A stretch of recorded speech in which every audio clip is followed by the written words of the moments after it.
Fait étonnant, le fait de poser des questions nous rend plus intelligents que d'y répondre. En psychologie, l'effet Julien Lepers est un phénomène étonnant.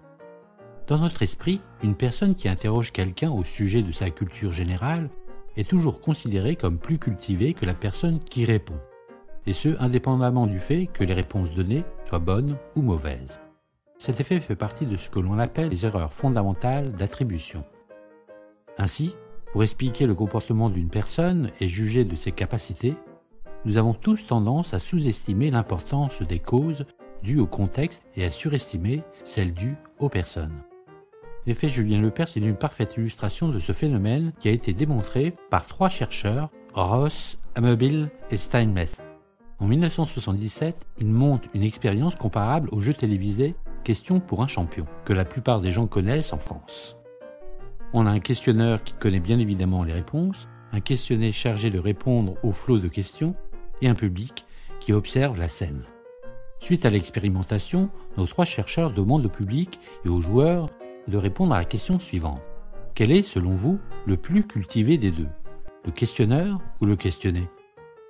La conclusion de cette expérience révèle que le questionneur est toujours jugé plus cultivé, alors qu'il est évident que le contexte lui est très favorable, puisqu'il peut poser les questions qu'il désire en fonction de ses compétences et centres d'intérêt, ou encore qu'il connaît à l'avance les réponses grâce à ses fiches. Les observateurs comme les joueurs commettent une erreur très commune qu'on appelle l'erreur fondamentale d'attribution, qui tente à minorer les causes liées à la situation et à la position occupée par les joueurs et amplifier celles liées au caractère propre des individus. Ce phénomène est observable dans toute situation dans laquelle nous sommes placés en tant qu'observateurs et dans lesquelles nous subissons les règles imposées par d'autres.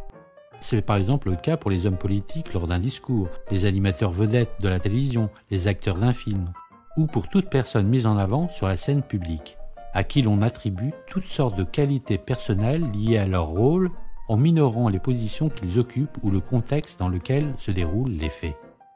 Ainsi, selon la position que l'on occupe dans un jeu, un film ou dans la société, et en fonction des informations dont on dispose, ce phénomène peut jouer en notre faveur ou en notre défaveur. Loin d'être un phénomène isolé, celui-ci s'applique au quotidien et peut nous entraîner à interpréter les choses de manière trompeuse.